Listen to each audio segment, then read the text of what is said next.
এরপরে আসেন বড় শিরকের মধ্যে হলো আরেকটা কবিরাজ বাবা। এই শিরক নিয়ে আলোচনা করতে তো শেষ হয়ে যাচ্ছে, সময় শেষ, ইনশাল্লাহ চেষ্টা করব একটা দোষের মধ্যে শেষ দেওয়া। তো যাই হোক, যেটা বলতেছিলাম, কবিরাজের কাছে যাওয়া। কাদের কাছে? এখন এখানে কবিরাজ বলতে কিন্তু আবার ভুল বুঝেন না, যারা গাছ দিয়ে চিকিৎসা করে, আগেকার যে কবিরাজগুলো ছিল সমস্যা নাই, এরা মূলত ওই যে ইবনে সিনা সম্ভবত, হ্যাঁ, এক সময় কিন্তু এই গাছ গোছের দিয়ে কিন্তু চিকিৎসা করতো, ইতিহাস পড়েছিলাম। হ্যাঁ, তারপরে হলো ইবনে বুরায়ত, কিছু না এরকম নাম আছে অনেকগুলো। তো তারা কিন্তু এরকম গাছ দিয়ে চিকিৎসা করতো। আর বর্তমান যে সমস্ত ঔষধগুলো তৈরি হয় এগুলো কিন্তু গাছেরই নির্যাস। কথা বুঝতে পেরেছেন? তো যাই হোক, এছাড়া যারা এই তাবিজ বলতা দেয়, হ্যাঁ, উমুক পরে দেয়, তুমুক পরে দেয়, ডিম পরে দেয়, হ্যাঁ, এরপরে হাত দেখে বলে তোর 4টা বিয়ে হবে, 8টা সন্তান হবে, আছে না নাই?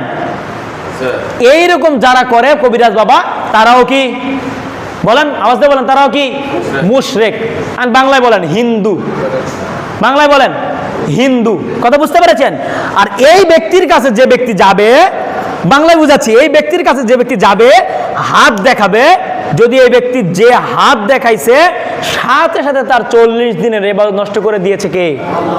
এবং ওই ব্যক্তি যা বলেছে, মানে কবিরাজ বাবা যা বলেছে এটা বিশ্বাস করেছে।